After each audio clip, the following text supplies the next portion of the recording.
Bonsoir les croqueurs et les croqueuses, bienvenue sur ce nouveau live de Niap.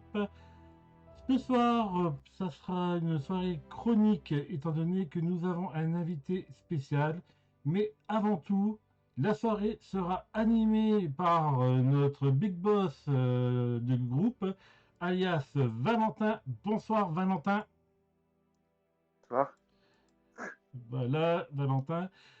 Aussi, Liu sera présente avec nous pour critiquer et parler des BD qui seront abordés ce soir. Bonsoir Liu. Coucou. Et bien, il y a un youtubeur qui mérite de se faire connaître comme nous tous et qui grimpe grâce à ses idées de scénarios de présentation de bande dessinée. J'appelle notre ami, l'invité Frédéric de La Bulle. Salut et bonsoir à toi Frédéric. Salut, bonsoir, merci de m'avoir invité. Messieurs, dames, la soirée et le live sont à vous. Écoutez, bonsoir à tous. Aujourd'hui, on a décidé de parler de deux bandes dessinées d'un éditeur indépendant. Et la première bande dessinée dont on va parler de cet éditeur, elle est sortie en 2021. C'était tout récent, c'était dans ces derniers mois. Ça s'appelle Chronique d'un kidnapping. Alors, pour resituer un petit peu le contexte, l'auteur de cette bande dessinée travaillait dans une association un peu sociale. Je crois qu'il était webmaster et il est tombé sur une famille qui lui racontait son parcours et notamment euh, leur histoire, qui était un petit peu l'histoire de ce qu'ils lui ont raconté, qui est une sorte de démêlé judiciaire et des institutions et puis, médicales également, puisque de ce qu'ils leur l'un des enfants du coup de cette famille-là a été placé dans une famille d'accueil et pendant un certain nombre d'années, et donc ils se sont battus pour essayer de récupérer cet enfant qui s'appelle Mia, qui était donc un enfant en bas âge. Euh, et donc ils se sont battus pour récupérer cet enfant. Ça a duré un certain nombre d'années. C'était très compliqué. Euh, et donc c'est vraiment la chronique de cette, on va dire, de cet acharnement à essayer de récupérer cet enfant, ce combat à essayer de récupérer cet enfant, malgré finalement tout un tas d'embûches qui peuvent se poser à eux. Et le narrateur et l'auteur de cette histoire, qui s'appelait du coup Sébastien Girard, a décidé du coup de chroniquer ce périple et de raconter étape par étape la façon dont cette famille s'est battue, comme si c'était une sorte de chroniqueur de leur vie ces dernières années. Euh, c'est un petit peu spécial. Je vais proposer du coup à lui de me dire ce qu'il en a pensé, puis ensuite on passera après la partie faire du scénario. Bah écoute, du coup, moi, ce que j'en ai pensé, c'est que c'est inquiétant, c'est très inquiétant, sachant que ça regroupe des témoignages que j'avais déjà eus de parents dans mon entourage ou pas d'ailleurs, parce que je suis maman d'une petite fille et du coup, je suis sur pas mal de groupes de parents pour plein de choses, hein, tout simplement. Et souvent, il y a des histoires comme ça qui reviennent d'enfants placés de façon abusive. Alors, j'aimais toujours ma réserve, parce que sur internet, hein, comme d'habitude, on connaît pas forcément tous les gens et tout, donc c'est leur parole contre ce qui se passe vraiment, contre ce qui leur arrive vraiment. Donc on n'a jamais vraiment moyen de vérifier. Mais il y a une personne en particulier que j'ai bien envie de croire et que je pense pas qu'elle soit menteuse là-dessus. Où elle a eu exactement les mêmes, enfin pas exactement, mais elle a eu des mêmes soucis qui se sont posés et j'ai retrouvé exactement les mêmes cheminements de tout ce qu'elle me racontait, de tout ce qui se passait et c'est assez flippant de voir que bah, c'est pas de la fiction en fait, ça arrive vraiment. Donc j'ai trouvé ça super intéressant, ça aborde le sujet, il y a des sonnettes d'alarme qui sont tirées souvent, qui ont déjà souvent été tirées d'ailleurs hein, par France 3, il y a eu plein de reportages, des trucs comme ça, justement sur les problèmes qu'il pouvait y avoir avec l'AS en France, les placements abusifs et tout. Donc je trouve ça vraiment intéressant aussi comme format de l'aborder bah, en BD justement. Et comme tu disais, en fait, ça a été fait par... Alors c'était pas un auteur BD à la base, hein, c'est un bonhomme comme tu disais qui avait un taf, c'était quoi, un webmaster ou quelque chose comme ça, je sais Ouais, plus. de mémoire, il était webmaster. Ouais, de mémoire, il était webmaster. Il s'est retrouvé dans cette association-là. Cette famille, enfin en tout cas la directrice de l'établissement lui a partagé l'histoire de cette famille-là. Il a décidé d'en faire une bande dessinée et il suit vraiment que ce soit l'enquête médicale, l'enquête judiciaire, les déboires familiaux avec les centres de placement, les familles d'accueil, et la façon dont ils vont essayer de se battre pour C'est ça. récupérer leur enfant. Donc c'est C'est voilà sa tout le chef qui est cheminement. venue le voir, voilà, et donc qui apparemment, si je qui est une psychologue clinicienne militante et passionnée, comme il écrit. Donc qui est venue Euh, le voir et qui lui a mis le bébé dans les bras, on va dire ça comme ça. je vais juste du coup donner la parole juste à Frédéric pour Ouais. qu'il nous donne un petit peu son ressenti comme ça à chaud sur on va dire le pitch de la BD. Puis ensuite moi je vous donnerai un petit peu mon avis à moi sur le bouquin. Et alors, sur le pitch de la BD, oui, c'est comme dit Louis-O, si c'est vrai, ça fout les jetons. Vraiment, ça fait peur. Parce que voilà, il y a des situations tout à fait kafkaïennes, assez incroyables. Par exemple, donc on accuse la mère d'être maltraitante. La mère va devant le tribunal, elle est jugée, elle est innocentée et pas pour manque de preuves. Elle est innocentée, le juge dit clairement, elle n'a rien fait, rien du tout. Et on se dit, ah bah super, puisqu'elle n'a rien fait, bah on va lui rendre son gosse. Et non, non, parce que ça marche pas comme ça, et parce que et ça, c'est qu'un aspect. C'est vraiment, il y a tout le milieu, toute, pardon, la description du milieu médical, la- le docteur, le chef du service pédiatrique qui a dénoncé, donc qui a signalé la petite aux flics.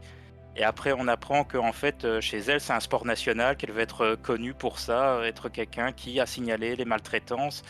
Tu dis, mais c'est pas vrai, quoi. Oui. C'est vrai que c'est un peu une BD à charge contre un système Ouais. à la fois judiciaire et puis même administratif sur le placement des enfants. C'est vraiment une BD, presque une sorte de tribunal pour tout un tas d'acteurs du secteur. Et on se dit, effectivement, si ça fonctionne comme ça semble assez usine à gaz, quoi.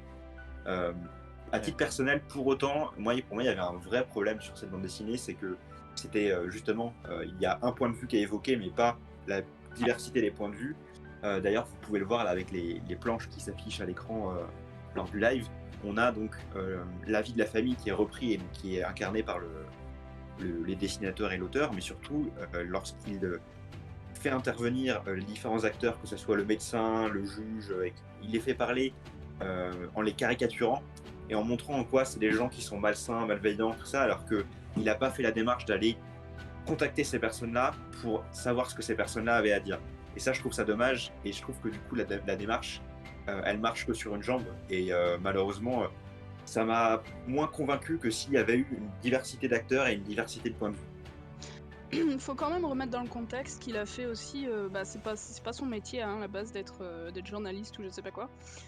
Donc il a fait vraiment avec le dossier qu'on lui a mis dans les mains. Donc je pense qu'il a épluché vraiment comme il a pu tout ce qu'il avait dans les mains.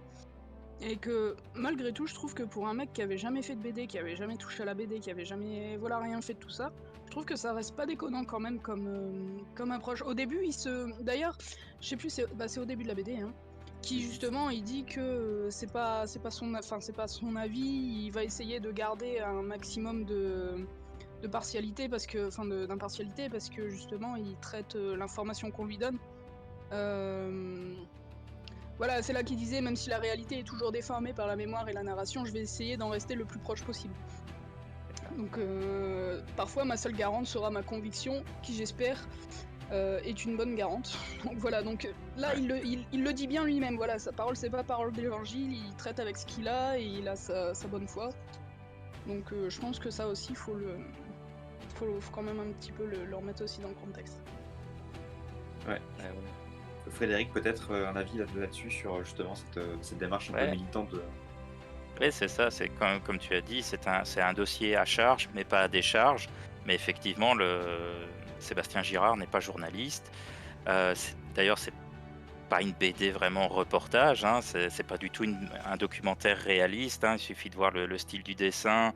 Il utilise beaucoup en fait de métaphores pour illustrer des propos et ça marche très bien, c'est souvent très drôle. D'ailleurs, l'ambiance n'est jamais vraiment plombée. Il y a des moments où là, parce que, attention spoiler, il y a un moment où on apprend que la petite a été probablement abusée sexuellement au foyer.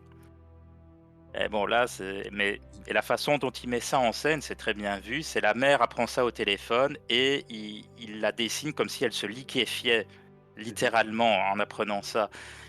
il a donc visuellement, il a des trucs pour faire passer le message qui sont vraiment très bien trouvés. Et c'est vrai que pour quelqu'un dont c'est le premier album, on sent que le gars, il a réfléchi et il y a pensé. Toutes ces cases sont pensées, ont été étudiées et généralement, bah, ça marche. Mhm. Mais effectivement, moi aussi, je regrette un peu ce côté.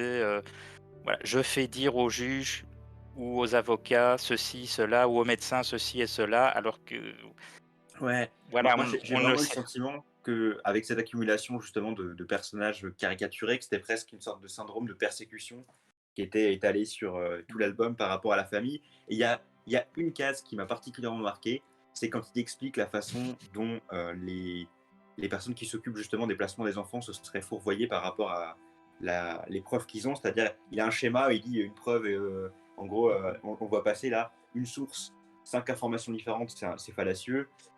Une information, une source, c'est aussi fallacieux. Et il met qu'une bonne accumulation, c'est 5 sources, 5 informations. En vrai, la vraie accumulation pertinente, ça serait 5 sources différentes pour une seule information et non pour 5 informations différentes. Ouais. Et c'est là où, pour le coup, moi, je trouve qu'il y avait un problème de logique qui, si effectivement il raisonne de cette façon-là, euh, il y a peut-être un biais qu'il faudrait démonter à ce niveau-là. C'est que pour vérifier une information, il faut qu'il y ait différentes sources extérieures qui ne se connaissent pas entre elles qui puissent la valider. Voilà. Maintenant, d'un côté, je crois que sa tâche, c'était de raconter l'histoire de la famille. Ah ouais, C'est ce ouais. que la psychologue clinicienne lui avait dit. Ils racontent leur histoire. Ils veulent qu'on raconte leur histoire. Et voilà. Et d'ailleurs, dans l'album, il dit, bah, j'ai beaucoup réfléchi comment j'allais faire un documentaire, un long métrage, un court métrage, une fiction. Et puis il dit, bah, finalement, j'ai fait une BD. Mais Et il y a cette volonté de sa part, en tout cas, d'anonymiser l'histoire pour que ça soit une histoire qui soit pas une la famille de façon, on va dire, qu'on soit pas en capacité de remonter jusqu'à la famille. Moi, j'ai trouvé en tout cas qu'il y a des éléments dans les bâtiments qu'il emploie, parce que c'est un peu mon deuxième passe-temps d'aller retrouver des lieux réels de bande dessinée. Il se trouve que les tribunaux de région parisienne, je les connais assez bien, et quand il les dessine, on est capable comme ça de savoir précisément. Alors j'espère qu'il a fait l'effort de les permuter ou de les passer, mais je pense qu'avec comme ça un certain nombre d'éléments un peu rares de décors et de choses comme ça, on est capable de remonter, si c'est en tout cas fidèle, jusqu'à la famille. Donc je me suis permis de rajouter dans les diapos qui passent les bâtiments tels qu'on peut les voir en vrai par rapport à la bande dessinée. Donc il est possible comme ça de retomber sur des éléments qui pourraient potentiellement permettre de remonter jusqu'à l'affaire. Donc c'est une sorte de pseudonymat et d'anonymat qui peut être un petit peu tangent. Donc par moment, voilà. Euh, je voudrais qu'on revienne par contre sur le style graphique que tu as évoqué.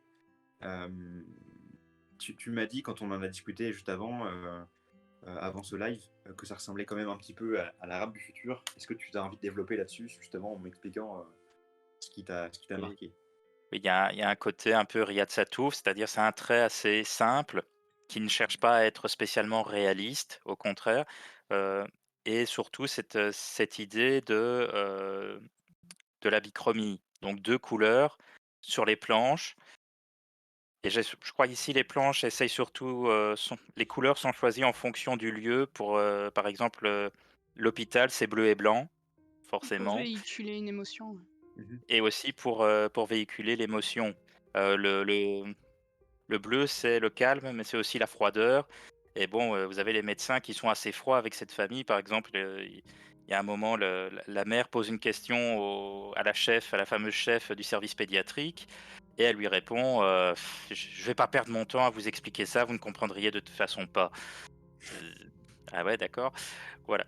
Mais vraiment, c'est d'ailleurs, c'est vraiment marquant. Mais après, c'est pas tout à fait du Satouf parce que l'Arabe du futur, il raconte son histoire, sa vie, et donc il y a un fond qui est réaliste.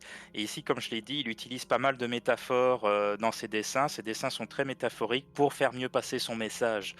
Donc de temps en temps, il est un peu plus réaliste, il est un peu plus documentaire, et il y a des moments où il explose vraiment son dessin et il essaye de faire passer son message. Ouais. Lui, t'en as pensé quoi du coup du style graphique?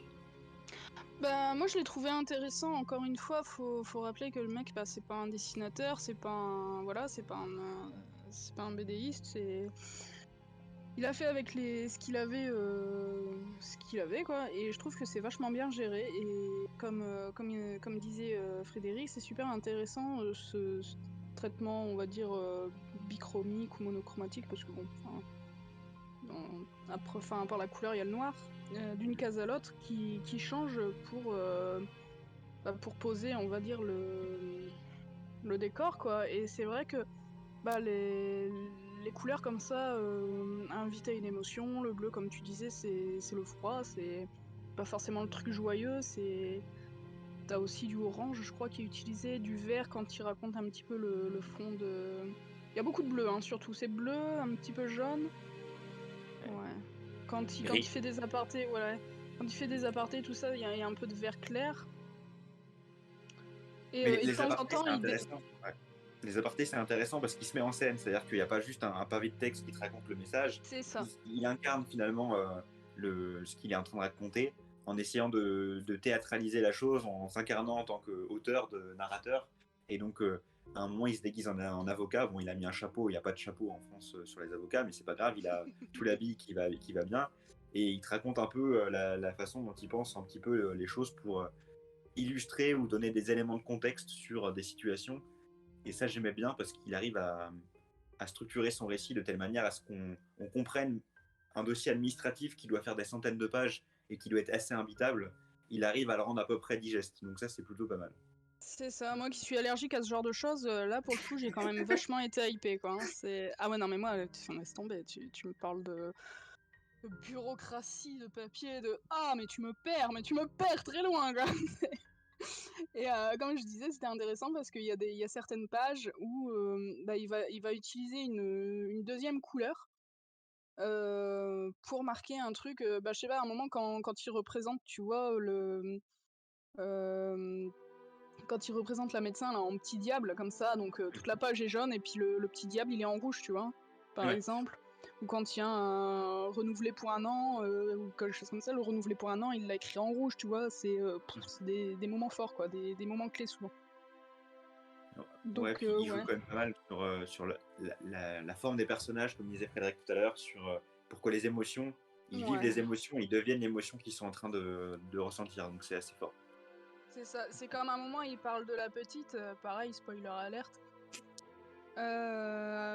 Toute la page, elle est orange un petit peu saumon, tu vois, c'est pas. Euh, Mhm. et, euh, et tu vois que la petite, elle a développé un ami imaginaire, je suppose, pour se protéger un petit peu de tout ce qui lui arrivait et compagnie, quoi. Et sur cette page un petit peu orange saumon, enfin sur toute la page qui est orange saumon, l'ami imaginaire, il apparaît dans le code couleur bleu ciel de l'hôpital, par exemple.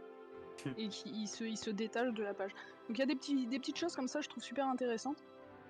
Et non, franchement, c'est bien géré pour quelqu'un qui est pas, comme je te dis, qui est pas dans le métier ou quoi. Comme l'arc-en-ciel, c'est pareil. L'arc-en-ciel, il est toutes les couleurs sur la page orange saumon aussi. Enfin, c'est. Non, franchement, c'est sympa.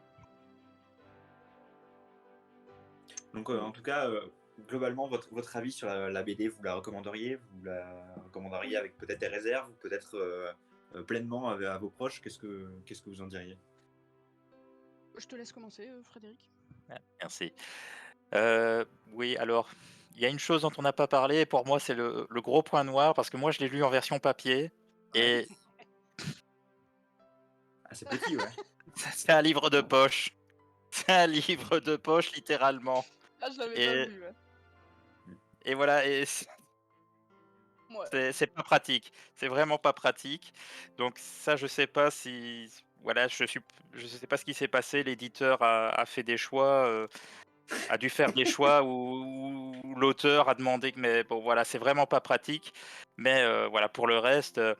je dirais oui, oui, lisez-le, mais en gardant bien en tête ce que je disais avec Valentin au début, c'est un dossier à charge. C'est Donc ça. les magistrats et les médecins qui sont impliqués dans cette histoire, ils n'ont pas eu l'occasion de répondre, on n'a pas eu leur version des faits, et voilà, et peut-être qu'il y a certaines choses, et ça aurait sans doute amené un éclairage différent. Voilà. Je pense, ouais. Je pense parce que c'est vraiment. Ils sont caricaturés à l'extrême et on a l'impression que tout le monde est manipulé par un petit noyau de personnes. Ça me semble quand même. Alors, non pas que ça ne puisse pas arriver, mais ça me semble peut-être un petit peu exagéré. puisque il y a quand même une volonté aussi de la famille de se soustraire à la justice de façon répétée, c'est-à-dire qu'ils font un peu une carte judiciaire. Donc ils déménagent selon le tribunal pour essayer d'avoir des verdicts un petit peu meilleurs, tout ça, enfin des délibérés un peu meilleurs.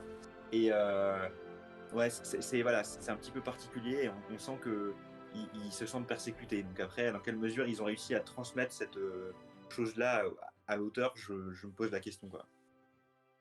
Oui, oui, oui. Mais voilà, après, je crois que les déménagements, ils profitent du système. Ok, c'est le système judiciaire français est prévu comme ça. Oui, ok, c'est sûr que. Mais après, quand même, je me dis la force de caractère de ses parents, parce qu'ils n'ont pas que cet enfant-là, hein, ils ont 3 autres Ouais. enfants derrière, et ils ont dit 2 fois, ils ont déménagé 2 fois. Et la force de caractère qu'il faut avoir quand même de dire, hop, on emballe tout, on s'en va, et voilà, et tout ça pour la petite, quoi, Ouais. pour leur petite. Moi, d'un côté, soit effectivement, ce sont des. C'est vrai que de se dire, je vais déménager comme ça dans un autre arrondissement judiciaire, j'aurai un meilleur juge pour mon cas. C'est un peu particulier, mais tout le monde ne le fera pas. Eux l'ont Non, fait. mais qu'ils le fassent une fois, je veux bien, mais qu'ils Ouais, considèrent qu'il y en a plusieurs comme ça de façon répétée, à un moment, tu as l'impression que le monde entier leur en veut, quoi. Quelle que soit la porte ouais, qu'ils vont ouais. ouvrir, il y aura quelqu'un qui va leur en vouloir. À un moment, je me dis, Mmh. un éducateur passe encore, un médecin, pourquoi pas, mais après, quand c'est des psychologues, des éducateurs, des médecins, des familles d'accueil, des machins, à la fin, tu as l'impression que la planète entière leur en veut, quoi. Ouais, C'est très particulier comme. ouais, mais de nouveau, si l'histoire est vraie, Si ils ont l'histoire est des vraie, c'est raisons. inquiétant. Voilà, ils ont des raisons de se sentir persécutés. Et voilà, et c'est aussi un des messages j'ai l'impression de l'album, c'est de dire, bah, en fait, les tribunaux de l'enfance en France, tout le monde se connaît. C'est les mêmes juges, les mêmes avocats, et donc c'est toujours les mêmes, toujours aux audiences, c'est toujours les mêmes. Et donc forcément, ils se connaissent et il y a des accointances et on essaye d'arranger les bidons. C'est aussi Ouais, un peu le alors, message qui fait passer. pour avoir un peu bossé en juridique, oui, forcément, les gens ils se connaissent parce qu'ils ont fait les mêmes études et qu'à la fin ils se croisent à la Ah oui, fac. voilà. Mais il y avait une phrase qui m'avait été dite, c'est pas parce que tu joues avec un ami au tennis que tu vas le laisser gagner. Donc quelque part, tu peux connaître la personne en face, c'est pas pour autant que tu vas te laisser faire aussi. Donc chacun est dans son rôle. Et alors il peut y avoir des dysfonctionnements peut-être locaux, mais globalement ça se passe quand même assez bien, quoi. C'est que chacun est dans son rôle, chacun défend son affaire. Et puis peut-être que le coup d'après, ils seront dans le sens inverse. Et donc, ils jouent le rôle qui est le leur, hein. Je pense qu'il y a quand même une volonté de respecter le contradictoire et de respecter les deux points de vue sans prendre parti non plus et de donner la justice telle qu'elle est à voir. Et donc, peut-être qu'il y a des dysfonctionnements locaux, mais je pense que c'est exagéré de dire qu'il y a des compromissions entre les différents parties d'un procès, quoi. Je pense que c'est pas forcément. Pas partout, mais il y a des endroits où c'est quand même relativement vrai. Comme je te disais, je connais quelqu'un qui a des enfants qui ont des gros problèmes de santé. Et il faut voir l'acharnement que cette personne a subi Alors, de la part justement ouais. de... Je vais pas rentrer dans les détails, mais Ouais. de la part du système pour essayer de placer ses enfants. C'était un truc de fou. Elle avait des lettres des généticiens, des lettres d'instituts spécialisés dans lesquels étaient inscrits ses enfants, justement parce qu'ils ont des gros problèmes, donc ils sont obligés de se faire suivre et tout. Des recommandations, des trucs de suivi, comme quoi bah, c'était pas inventé, c'était pas chiqué tout ce qu'elle sortait. Du coup, comme on pouvait pas l'attaquer là-dessus pour défaut de soins, on l'attaquait en disant qu'elle faisait un Munchausen par procuration, que ceci, que cela. Et fallait voir, mais c'était abracadabrant. Et c'est un petit peu par son cas que je me suis rendu compte qu'en fait, il y avait énormément, mais énormément de familles dans le même cas. C'est affolant, Alors, en affolant. tout cas, il y a une réforme qui est en cours là, sur tout un tas de sujets en lien avec ces thématiques en France, mais euh, le fait d'avoir, on va dire, un exemple n'est pas un argument en soi, dans le sens où c'est un exemple donné sur quelque chose de proche, ça ne peut pas constituer une preuve en tant que telle, en tout cas. Non, bien sûr. Ce qu'il y a de sûr, c'est qu'en tout cas, ouais, je sais qu'il y a des choses qui ont été repérées et qui sont en cours de régularisation. Il faut quand même bien modérer la chose parce qu'il y a à peu près, c'était il y a 2-3 mois, il y a eu une affaire, on va dire un fait divers, où il y a eu un enlèvement d'une enfant, justement, pour essayer d'éviter qu'elle soit enlevée par, soi-disant, par le système en question. Donc, faut pas véhiculer l'image qu'il y aurait une volonté délibérée des institutions qui sont censées protéger les enfants de les enlever, parce qu'il y a des gens qui, du coup, sont susceptibles derrière de se sentir aussi persécutés et de mettre en place des systèmes qui sont pas Mais forcément. il y a des enfants à qui ça sauve la vie. Ça, je ne le conteste pas, je ne le renie pas. Mais il y a aussi des cas où il n'y a rien. Les gens montrent patte blanche dans tous les sens et où ils sont embarqués dans le système à ne plus pouvoir s'en défaire. Ils ne comprennent pas pourquoi. Il y a un acharnement mais terrible. Et là où je veux bien croire tout le schmilblick de l'histoire, c'est de la part des médecins. Parce que l'ami dont je te parle, qui a eu des soucis énormes, c'est parti pareil d'un signalement Ouais, mais fallacieux de médecin, quoi. Ouais, mais encore une fois, hein, le fait d'avoir, on va dire, une expérience personnelle ne peut pas. Enfin, il faut qu'il y en ait, encore une fois, pour fonder quelque chose, il faut qu'il y ait plusieurs témoignages concordants, fondés et vérifiés, qui permettent de fonder le fait que l'affirmation soit exacte ou pas. On ne peut pas se baser sur une expérience personnelle ou sur Non, des bien faits sûr. qui seraient rapportés par quelqu'un avec toute la non-objectivité de la personne, enfin en tout cas la subjectivité de la personne sur son propre cas. Et ça peut pas constituer une preuve en tant que telle. Donc, du coup, ça c'est important de pouvoir le rappeler. Ah non, mais ça, je Donc, l'entends bien. il peut Mais exister des dysfonctionnements, on va dire, en périphérie ou en marge. Après, c'est pas en tout cas de notre ressort, on n'a pas la capacité de savoir si concrètement dans la vraie vie, c'est fondé ou pas. Donc, il faudrait peut-être qu'il y ait des. Sur la base de remonter, si c'est effectivement avéré, qu'il y ait des gens qui fassent un état des lieux objectif sur des choses qui vraiment il y avait nécessité à en faire un, quoi. ah, mais Euh, là-dessus, je te et rejoins complètement. j'entends ton témoignage. Et Mais donc toi, du coup, tu recommanderais la BD ou pas? C'était ça la question oui, initiale. Là. oui, oui. Moi, Ouais. je la recommanderais parce que c'est intéressant et puis ça rejoint, comme tu disais, beaucoup de témoignages qui ont déjà été faits. Comme je disais un petit peu plus tôt, il y a déjà eu des reportages. Alors, je sais plus si c'était France 5 enfin, France 5, la 5 ou TF1 ou je sais plus quoi. Ils ont fait déjà justement des reportages dans le même sens, dans la même veine. Donc je trouve que c'est un autre média qui apporte sa croix et franchement il est bien traité, il est intéressant, donc allez-y. Bah, du coup, je vais vous proposer de passer à la deuxième BD qui, du coup, on change complètement de contexte. C'est le même éditeur. C'est la particularité de ce soir, c'est qu'on va traiter deux bandes dessinées du même éditeur qui s'appelle, du coup, en tout cas, la bande dessinée suivante s'appelle Halifax. Et c'est un contexte un peu particulier puisque ça raconte une histoire fictive, mais sur la vraie histoire. Donc on arrive dans les années 1912, après le naufrage du Titanic, juste après le naufrage du Titanic, et souvent on s'arrête au fait que le Titanic est sombré, fin de l'histoire, générique, l'histoire du coup de Rose et puis de Brad Pitt sur sa planche. Et en général, l'histoire s'arrête là. Et là, en fait, ça nous raconte l'histoire des navires qui sont venus du Canada pour repêcher les corps lors du coup il reste quand même du monde à la fin du naufrage. Et donc, à la fin du naufrage, il faut aller repêcher des corps pour les familles, pour les identifier. Et donc, ça nous raconte en introduction, tout du moins d'ailleurs, l'un des navires assez célèbres qui est venu du coup identifier les corps. Il y avait donc un charpentier, il y avait un embaumeur, des gens qui s'occupaient de la glace pour les conserver, enfin toute la machinerie de personnes qui ont été envoyées par la compagnie pour essayer de sauver un petit peu l'image et sauver un peu les meubles et sauver ce qu'il y avait à sauver. Il se trouve que la particularité du naufrage, c'est que un certain nombre de corps flottaient à la surface parce que il y avait des gaz, il y avait des canaux il y avait des Il y avait gilets les de gilets. sauvetage. Donc les gilets portaient ces personnes à la surface. Moi, je connaissais pas du tout l'histoire du coup de ce navire qui a été repêché des corps après le naufrage. Mais c'est vrai que ça fait partie de l'histoire aussi. Et la bande dessinée finalement crée une sorte de fiction par rapport à cette histoire-là, puisque au retour de ce navire, puisqu'ils ont dû faire des sélections de corps, ils ont dû prendre un certain nombre de corps, mais ils n'avaient pas de place pour tous les corps, donc ils ont dû en laisser aussi sur place. Donc il y avait un contexte un peu particulier. Et au retour de ce navire, il y a une série de meurtres qui sont commis et c'est des gens de l'équipage qui finissent par y passer de façon par la chaîne, quoi. C'est un petit peu ça, c'est-à-dire qu'il y en a un qui décède, puis un autre. Enfin, c'est une sorte de thriller dans la ville d'Halifax, qui est donc la ville un peu portuaire qui est le port d'expédition du bateau, enfin de départ et de réception des corps. Et assez rapidement, donc il y a des personnes de l'équipage qui meurent de manière assez dramatique. Et donc c'est une sorte de huis clos dans la ville d'Halifax, dans ce contexte un peu particulier.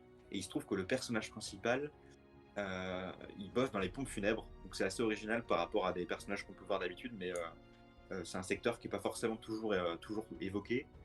Moi j'aime bien quand ça parle de ce genre de secteur, et donc du coup j'ai eu plaisir à découvrir cette petite histoire dans la grande histoire. Lui, je te laisse en parler si tu veux. Bah écoute, t'en as déjà dit pas mal. Moi, j'ajouterais que, encore une fois, j'adore le traitement graphique, hein. Moi, c'est simple, hein. Si tu veux me faire lire une BD, il faut que le côté graphique me saute à l'œil en premier lieu, hein. Parce que même si l'histoire elle est cool, si, si le côté graphique il m'accroche pas, je la lirai pas, quoi. Donc là, on est vraiment sur quelque chose de vraiment sympa aussi. C'est un côté un petit peu aquarelle comme ça, avec bah, tout simplement du numérique, hein. Donc je sais pas si c'est une brush qui a fait l'aquarelle ou quoi, mais Ouais, je pense enfin que oui, hein, j'ai ouais, je l'impression pense que aussi, hein. Je je pense pense aussi. que oui. Alors, pour resituer à Frédéric, qui du coup, pour le coup, a pas eu l'occasion de lire la bande dessinée, c'est une sorte de.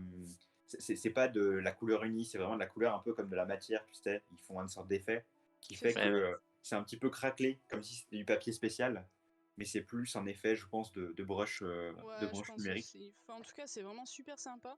Et les couleurs, elles sont pas hyper pétantes, elles sont là Non, un petit peu, comment dire, un petit peu pastel, voilà. Et t'as des contrastes vraiment super intéressants avec des grands aplats de noir. mhm, Qui sont vraiment, vraiment bien gérés, je trouve. Notamment bah, quand tu parlais des corps qui flottaient à la surface en verticale. C'est en dessous, en fait, t'as un énorme contraste noir avec le navire. Enfin, c'est vraiment super, super sympa, quoi. Donc, il y a des aplats vraiment jolis, il y a des couleurs qui sont vraiment, vraiment bien maîtrisées, des dégradés, non, vraiment, c'est super joli. Et comme tu disais, ben, l'histoire, c'est pas l'histoire du Titanic telle qu'on la connaît en général. D'ailleurs, il va te faire pourrir parce que t'as confondu Brad Pitt et Leonardo DiCaprio, mais c'est pas grave. Euh, C'était Leonardo DiCaprio, pardon. Ouais. J'ai fait la boulette. J'ai bugué l'espace d'un instant et j'ai sorti le mauvais, mais c'est pas grave. Je tiens à signaler que mais la rédaction décline toute responsabilité sur sur le fait que Valentin ait confondu deux personnages du cinéma hollywoodien importants. voilà. Ouais, du coup, et je rajouterais aussi que bah, le malheur des uns fait le bonheur des autres, hein, puisque c'est le début de la grande histoire. De la grande histoire de la compagnie de repêchage de corps, ça leur a porté du pèse, hein, comme on va dire, voilà. Hein, et donc voilà, ça leur a profité. Mm. Ouais, ça a créé de l'emploi quelque part. Même la mort crée de l'emploi. Ce qui est assez dramatique, c'est qu'ils aient dû faire, bah, on comprend, mais ils ne savaient pas très bien combien il allait y avoir de clients sur place. Donc ils ont pris un certain nombre de matériel pour faire du coup leur métier, mais sauf qu'ils n'en avaient pas prévu assez forcément parce qu'ils ne pouvaient pas amener tout le monde. Donc ils ont dû C'est faire ça. pif plouf, tu étais en deuxième classe, bah, tu restes dans la flotte, et tu étais en première classe, bah, tu reviens avec nous. Ça, C'est j'ai trouvé ça. ça sordide que même post-mortem, on soit vraiment encore tributaire de la classe sociale dans laquelle on était initialement. C'est ça. Bah, C'était puis comme il te assez classe, raconte hein. aussi qu'il fout ça dans des glaçons à fond de cale et compagnie, bah toi tu vas dans Ouais, une caisse, toi tu vas dans les glaçons, enfin c'est...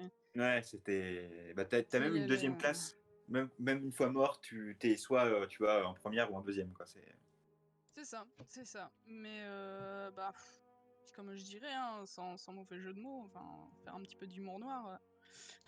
La mort, c'est le secteur qui connaît pas la crise, hein, de toute façon, hein. Alors, Donc, j'ai juste apporté un petit fun fact justement par rapport aux morts du Titanic. Ouais. Chose qu'il faut savoir, c'est que le nombre de morts a été pendant assez longtemps estimé, mais avec des gros écarts entre l'entreprise qui a refusé de faire, enfin de reconnaître le fait qu'il ne manquait pas assez de canaux, qu'il n'y avait pas assez de personnes aussi dans les canaux, tout ça. oui, Des historiens en ont fait, donc même ceux qui font de la vulgarisation on en parlait justement en parlant justement sur le fait du journalisme au début du siècle. Ben en fait, ça valait pas franchement mieux que nos journalismes d'aujourd'hui. Et il était, dont Nota Bene avait fait justement une chronique sur les informations qui ont été données au moment de de la catastrophe du Titanic. Donc, ce genre d'histoire, on peut dire que ça soit imagé ou que ça soit romancé, a sûrement un côté très véridique d'un certain côté. Pour toi, Frédéric, je ne sais pas ce que tu en penses. Oui, oui, oui. Euh, c'est- et le Titanic, ça a été une vraie tragédie, oui. Et en plus, si je me souviens bien, au départ, le premier jugement qui a été rendu, le, le jugement disait que on sait que donc à un moment, le bateau s'est brisé en deux, et donc il y a deux parties de l'épave qui ont coulé. Et en fait, le premier jugement a dit non, non, le bateau ne s'est pas brisé en deux, pas du tout. Il a coulé d'un bloc parce qu'il y avait des gens, et notamment des gens qui avaient témoigné au procès, qui avaient survécu, donc forcément des gens de la noblesse, qui disaient que quand ils avaient quitté le navire était intact. Le pont était intact. Et bon, il y a un moment, comme dirait l'autre, il y a un moment quand on est allé sur place, qu'on a plongé, on a bien vu qu'il y avait deux morceaux, et donc on s'est dit, oui, voilà, vous nous racontez n'importe quoi. Ils ont raconté n'importe quoi. Je ne sais pas pourquoi certains tenaient absolument à ce que le bateau soit en un seul morceau, en deux morceaux, si ça changeait quoi. Ah, on est en train de perdre Frédéric. Il y a des petits soucis de connexion du côté de Frédéric. J'espère en Ah. tout cas que l'iceberg était partie civile pour essayer d'avorter son. Non, mais je pense peut-être que comme le truc était déjà, enfin comme le bateau était déjà vu comme l'insubmersible, tu vois quoi, déjà qu'il est coulé, bah ça la foutait mal. Donc le mec qui se dise qu'il a payé un billet plein pot, tu vois, genre pour monter dans l'insubmersible, et puis qu'en plus le bazar il s'est pété en deux, tu vois. Je sais pas, peut-être qu'il avait pas passé pour un con, j'en sais rien. Donc oh non, le bateau il a coulé tout seul. Écoute, hein, ça y est, ma foi. Ouais, il y a un autre point en tout cas qui m'a bien plu dans cette bande dessinée, c'est que le personnage principal, il est indien. Donc il vit du racisme aussi dans la ville dans laquelle il est, canadienne, parce que c'est considéré comme aujourd'hui comme les Premières Nations, mais à l'époque c'était beaucoup moins bien traité. Et donc il travaillait, avoir son entreprise, parce qu'il gère une entreprise quand même de pompes funèbres, d'embaumement et compagnie, et bah au final c'est pas facile. C'est pas facile quand on est indien pour le coup, enfin en tout cas dans le contexte de l'époque, ça semblait être pas évident. Donc c'était a priori une réalité de toutes les personnes, on va dire, de toutes les personnes qui n'étaient pas forcément originaires du pays, ou en tout cas qui n'avaient pas la bonne couleur de peau à l'époque par rapport à la mentalité de l'époque. Et bien il y avait là aussi un traitement qui leur était réservé qui n'était pas forcément très chouette, quoi. Ce qui est sympa aussi, c'est que finalement le Titanic, bon bah c'est le moteur qui lance l'histoire, mais au final, une fois que t'as passé le naufrage et la Ouais. récupération des corps, on n'en parle quasiment plus. Enfin, on n'en parle même plus Ouais. du tout. Ça revient sur le tapis plus tard, mais bon voilà. Et il évoque aussi le fait qu'il y a un autre navire qui a fait autant de morts quasiment en Ouais. coulant, et que jamais personne n'en a parlé. C'était quoi? C'était l'Empress of Ireland, un truc comme ça. Ouais, c'était un bateau qui a coulé assez, enfin, par la suite, quoi. Mais je crois que le personnage principal était à bord ce coup-ci. Donc en fait, il a retiré les cadavres du premier bateau, puis il s'est retrouvé avec un autre mec sur un bateau qui a coulé par la suite. Enfin, t'as l'impression Je que là suis en aussi, train c'est de... une persécution du destin. C'est le karma. Je suis bien placée pour dire que le karma, des fois, il poursuit des gens, tu vois quoi, hein c'est T'as pas coulé avec le premier bateau, tu couleras peut-être avec le suivant. bah, c'est comme le mec là qui a eu combien de crashs d'hélicoptère là hein, dans le désert. Il y avait un arbre dans le désert, il y avait un pampa dans le désert, il s'est écrasé en hélicoptère dedans, tu vois quoi. C'est qui s'est écrasé 50 000 fois avec son hélicoptère Je crois que et tu qui a t'écrases une survécu à seule chaque fois fois. avec un hélicoptère. Non, le mec il a survécu, c'était un chanteur ou quelque chose comme ça. Balavoine. Non, c'est pas Balavoine. Il est con. Non, c'était... Enfin, c'est un chanteur comme ça, et il a fait au moins 4 ou 5 crashs d'hélicoptère, et à chaque fois il a survécu, tu vois. Sauf Ok. le dernier, je crois qu'il lui a été fatal, hein, forcément. Non, là, voilà. C'est l'Empress of Ouais. Irlande, merde, voilà. Quitte le port de Québec à 16h27, 1477 personnes prennent place à bord, et voilà. Donc je pense que Bah, c'est celui-là. en tout cas, du coup, tu le soulignes, mais au-delà du fait que les premières pages soient réservées, on va dire, au naufrage du Titanic, il y a plein de faits historiques, de choses qui se sont réellement passées, qui ont été ponctuées dans le récit. ce qui fait que ça donne une crédibilité à l'histoire qui finalement n'est pas vérifiable en tant que telle, mais qui pour le coup est émaillée de plein d'événements historiques qui vont bouleverser d'une manière ou d'une autre la vie des personnages. C'est Et ça. donc les personnages sont un peu tributaires de la vraie histoire, donc ça donne un peu de sens à l'histoire. Moi par contre, autant tu vois le contexte, ce que ça a apporté en matière de connaissance de l'histoire, ça m'a bien plu, autant le scénario du sort de thriller, j'ai trouvé ça un petit peu simplet, dans le sens où c'est des ficelles qui sont déjà, on va dire, utilisées de façon fréquente dans des récits similaires. Et voilà, je pense que c'est un récit finalement assez classique dans un schéma, enfin en tout cas dans un contexte qui est particulier et qui est intéressant.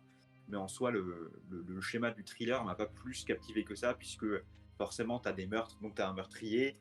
Et alors peut-être que c'est moi, hein, c'est peut-être pas ton ressenti, mais moi j'ai deviné assez vite de qui il pouvait s'agir, parce que c'était fait avec des gros sabots. Et, Oui, oui. Bah, le et graphique, enfin, le graphique et le scénario, il désignait tout, enfin, tout désignait ce personnage-là, hein, de toute façon. Donc donc voilà, c'est. je suis d'accord avec toi, c'est vu, réchauffé, vu et revu, mais ça reste intéressant dans le sens où ça traite d'une histoire largement connue et méconnue à la fois, parce on passe de cette histoire super connue pour explorer les bords, en fait, finalement, quoi. Là où Oui, voilà. on se concentre sur le noyau, là on gravite autour des bords, quoi. C'est vraiment super sympa. Par contre, la morale à la fin, bon, Oui, passons. oui.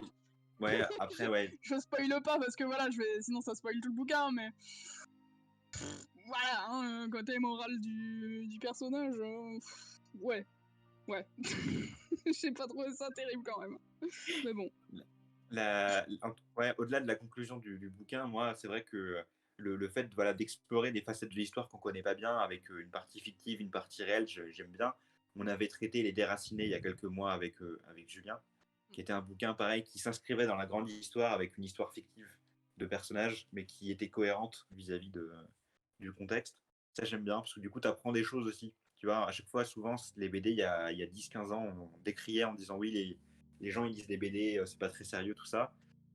Mine de rien, avec des BD, tu apprends aussi beaucoup de choses sur plein de domaines. C'est ça.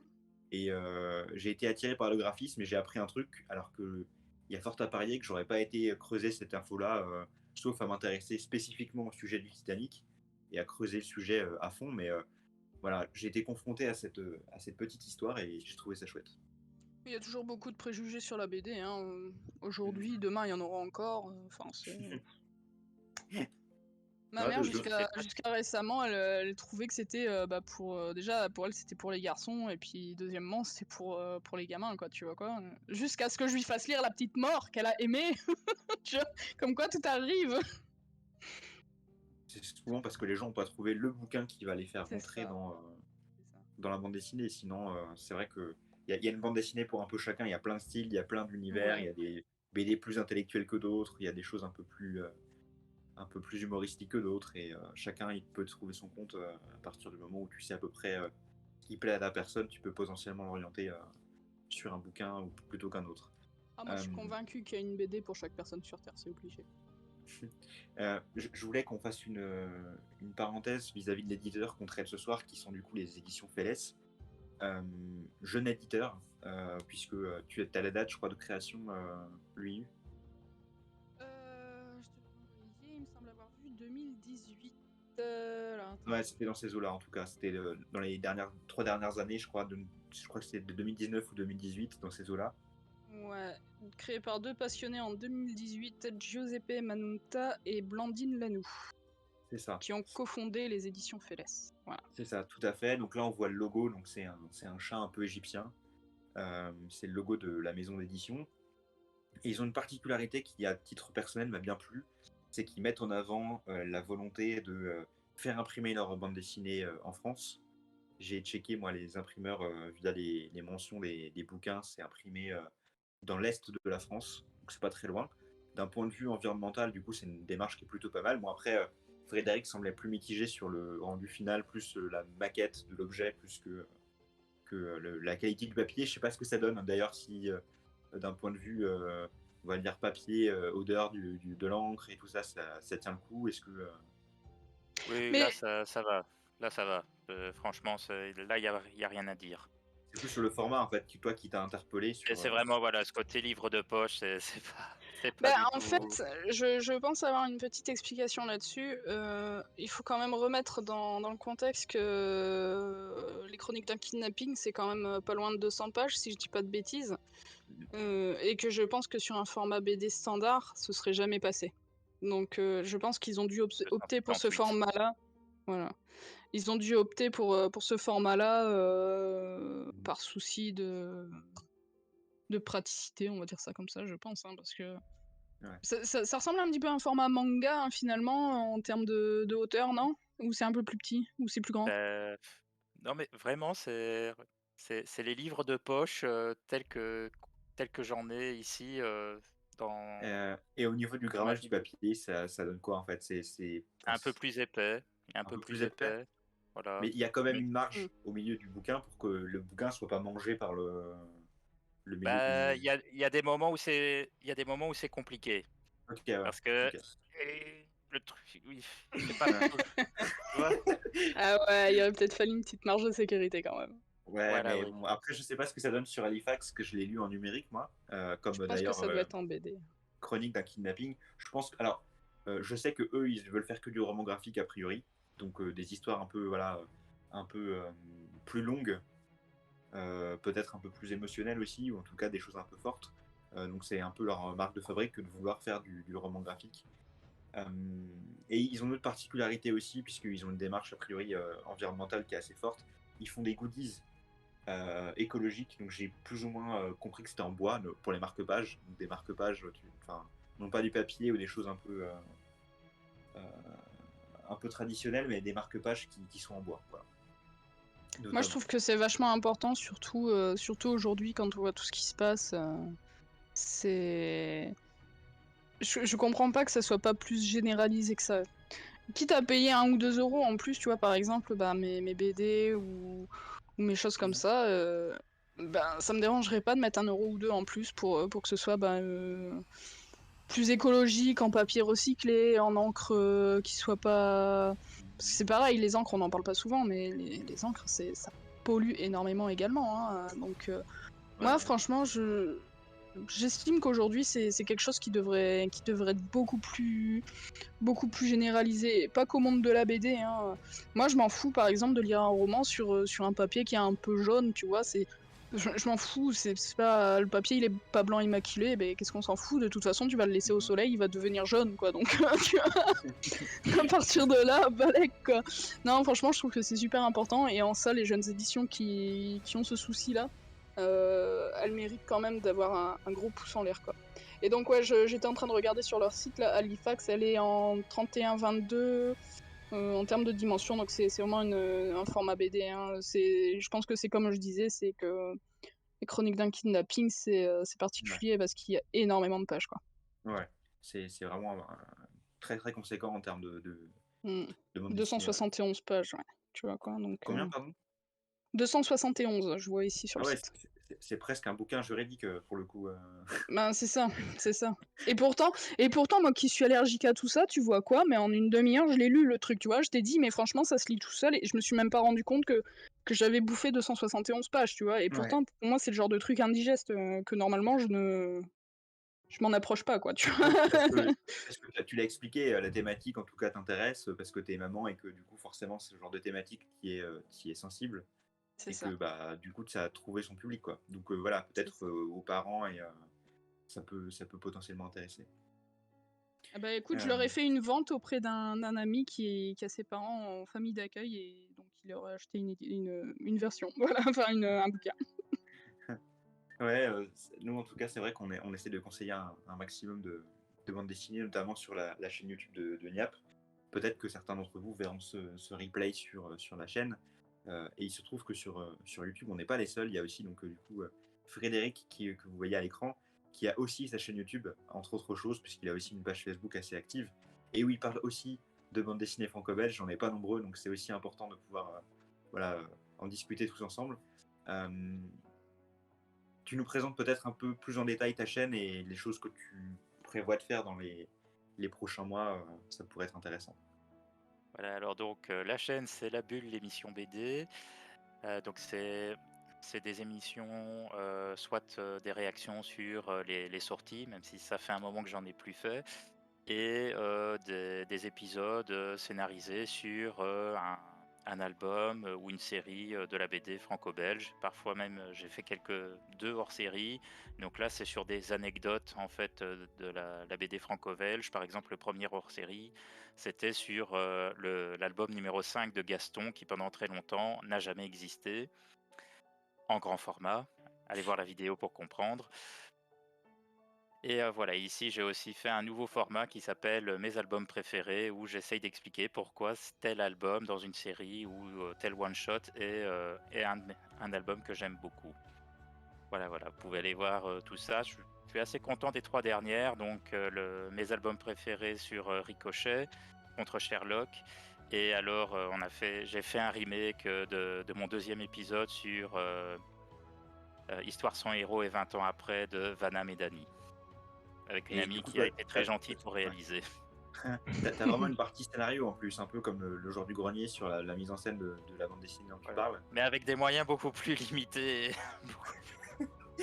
et Ah, faut bien tous beaucoup moins commencer d'effets quelque part. spéciaux. Hein. On commence tous qu'on quelque peut, ouais. part. Hein. Oui, voilà, c'est Ouais. ça. Enfin, en tout cas, est-ce que quelqu'un a quelque chose à rajouter Bah, quand tu veux pour chroniquer. Hein. Bah écoute, si jamais il y a des bouquins qui t'intéressent, faut pas hésiter. Nous, du coup, je pense qu'on aura un live potentiellement, non pas pendant l'été, mais à la rentrée, parce qu'on va sans doute faire une pause pour les vacances. Ça dépendra des disponibilités de chacun, de la capacité de chacun aussi à partir en vacances. Ça, on saura ça la semaine prochaine. Et puis du Euh, confinement. Voilà, avec peut-être, on verra bien. En tout cas, moi, vous voyez, derrière moi, j'ai de quoi lire. Hein, si jamais je suis si jamais je suis confiné, j'ai largement de quoi lire. Ah, J'ai moi c'est encore pareil. beaucoup de choses à lire et à chroniquer. En tout cas, c'était un réel plaisir de faire cette nouvelle émission, en tout cas ce nouveau live, avec le retour d'un invité. Et ce soir, du coup, c'était Frédéric. Ça a été un plaisir de te recevoir sur Twitch. N'hésitez pas du coup à vous procurer Chronique d'un kidnapping ou Halifax. On mettra en description, nous, les liens qui vont bien avec la capacité de les chercher sur BDFUG. Et puis, on se retrouve très bientôt pour de futurs lives. Merci à tous de nous avoir suivis et puis à bientôt. Et voilà les croqueurs et les croqueuses, c'était la soirée avec Valentin Liu et notre invité adorable Frédéric. Vous retrouverez donc le replay sur notre chaîne YouTube avec les liens vers la chaîne de Frédéric, La Bulle, l'émission BD. Et bien entendu, d'autres liens pour retrouver donc les BD qui ont été présentés ce soir afin de les trouver aussi bien au niveau tarifaire, que ça soit chez les revendeurs habituels ou voire même chez l'éditeur. Sur ce, bonne soirée à tous et à la prochaine. Passez de très bonnes vacances. Bye.